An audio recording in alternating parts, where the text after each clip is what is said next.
നമസ്കാരം, ഐറാസ് പാരഡൈസിലേക്ക് എല്ലാവർക്കും സ്വാഗതം. ഞാൻ ഡോക്ടർ അയോണ അർജുൻ. ഇന്ന് ഞാൻ നിങ്ങളോട് ഷെയർ ചെയ്യാൻ പോകുന്നത് ഡാൻഡ്രഫിനെ കുറിച്ചാണ്. അപ്പോൾ നിങ്ങൾക്ക് എല്ലാവർക്കും അറിയാം, ചിലർക്കൊക്കെ ഡാൻഡ്രഫ് എന്ന് പറഞ്ഞാൽ ഭയങ്കര ബുദ്ധിമുട്ടാണ്. അത് എന്തോരം മെഡിസിൻ കഴിച്ചാലും എന്തോരം ഓയിൽ യൂസ് ചെയ്താലും ഷാമ്പു യൂസ് ചെയ്താലും ഇത് മാറാറില്ല. നമ്മളുടെ അടുത്ത് വീണ്ടും വീണ്ടും ഇവരിങ്ങനെ കംപ്ലൈൻ്റ് ആയിട്ട് വരുമ്പോൾ നമുക്ക് തന്നെ ഒരു സങ്കടം തോന്നാറുണ്ട്.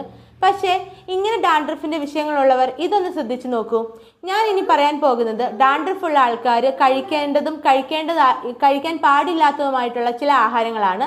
അത് നിങ്ങളൊന്ന് ശ്രദ്ധിച്ചാൽ നല്ല മാറ്റം ഉണ്ടാവുന്നതായിട്ട് നിങ്ങൾക്ക് തന്നെ അനുഭവപ്പെടാം. അത് ഏതൊക്കെയാണെന്ന് ഞാൻ വിവരിച്ചു തരാം. ഡാൻഡ്രഫ് ഉള്ളവർ കഴിക്കാൻ പാടില്ലാത്ത ആഹാരങ്ങളെക്കുറിച്ച് ഞാൻ ആദ്യമായിട്ടൊന്ന് പറയാം. അധികം ആൾക്കാർക്ക് അറിയില്ലാത്ത ഒരു പ്രധാന വിഷയം എന്താണെന്ന് ചോദിച്ചാൽ നിങ്ങളുടെ ഡൈജഷനുമായിട്ട് ഡാൻഡ്രഫിന് നല്ല ബന്ധമുണ്ട്. നിങ്ങൾ കഴിക്കുന്ന ഫുഡ് ഐറ്റംസുമായിട്ടും ഈ ഡാൻഡ്രഫിന് നല്ല ബന്ധമുണ്ട്. അപ്പോൾ അതൊന്ന് ശ്രദ്ധിച്ചാൽ തന്നെ നിങ്ങൾ ഡാൻഡ്രഫ് പകുതി വഴി നിങ്ങൾക്കൊന്ന് കൺട്രോൾ ചെയ്യാൻ പറ്റും.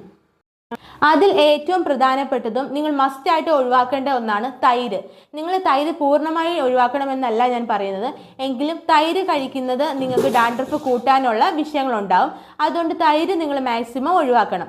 അടുത്തതായി എനിക്ക് പറയാനുള്ളത് വെജിറ്റബിൾസിലാണെങ്കിൽ വഴുതന നിങ്ങൾ നന്നായിട്ട് ഒഴിവാക്കണം. വഴുതന ഒരു രീതിയിലും കഴിക്കാൻ പാടില്ല. വഴുതനങ്ങ ഈ ഡാൻഡ്രഫ് കൂട്ടാൻ ഭയങ്കരമായിട്ട് ഹെൽപ്പ് ചെയ്യുന്നു എന്ന് പല പഠനങ്ങളും പറയുന്നുണ്ട്.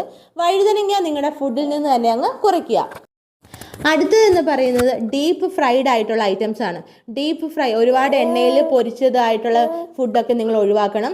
അത് ഡാൻഡ്രഫ് കൂട്ടും. അടുത്തതായി ഉള്ളത് നമ്മൾ ധാരാളമായിട്ട് ഈസ്റ്റ് ചേർത്ത ഫുഡ് ഐറ്റംസ് കഴിക്കുന്നുണ്ട്. അതായത് ഇഡലി അതുപോലെ ദോശയൊക്കെ നമ്മൾ നന്നായിട്ട് ഈസ്റ്റ് ഇട്ടാണ് സാധാരണഗതിയിൽ വീട്ടിലുണ്ടാക്കാറ്. അത് നിങ്ങളൊന്ന് ക്രമേണ കുറച്ച് അതൊന്ന് റെഡിയാക്കുകയാണെങ്കിൽ തന്നെ നിങ്ങൾക്ക് ഈ ഡാൻഡ്രഫിൻ്റെ പ്രശ്നങ്ങൾ ഒരു പരിധിവരെ പരിഹരിക്കാൻ പറ്റും. അപ്പോൾ ഇത്രയും നേരം നിങ്ങൾ എന്തെല്ലാം കഴിക്കാൻ പാടില്ല എന്നതിനെക്കുറിച്ചാണ് ഞാൻ പറഞ്ഞത്. ഇനി ഞാൻ പറയാൻ പോകുന്നത് എന്തെല്ലാം ഫുഡ് ഇൻക്ലൂഡ് ചെയ്യണം.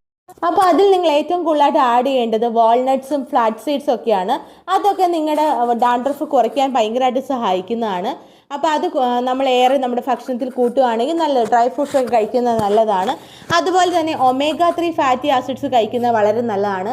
ബയോട്ടിനും ഫോളിക് ആസിഡും ഒക്കെ നമുക്ക് ധാരാളം ഉള്ളത് നല്ലത്. അതുകൊണ്ട് തന്നെ നമുക്ക് ഈ omega-3 ക്യാപ്സ്യൂൾസ് ഒക്കെ കഴിക്കുന്നത് നല്ലതാണ്. ഫ്രൂട്ട്സിൽ തന്നെ ഏറ്റവും ബെസ്റ്റ് എന്ന് പറയുന്നത് അവക്കാഡോ ആണ്. ലീഫി വെജിറ്റബിൾസ് ധാരാളമായി കഴിക്കുന്നത് വളരെ നല്ലതാണ്. ചീരയുടെ ഇല അതുപോലെ പയറിൻ്റെ ഇല ഇതൊക്കെ നിങ്ങൾ തോരനായിട്ട് കഴിക്കുകയോ അല്ലെ സാലഡ് രൂപത്തിലൊക്കെ കഴിക്കുന്നത് വളരെ നല്ലതാണ്. അതുപോലെ നിങ്ങൾക്ക് ന്യൂട്രീഷൻ റിച്ച് ആയിട്ടുള്ള ഫുഡ് ഒക്കെ നിങ്ങളുടെ ആഹാര രീതിയിൽ ചേർക്കുക.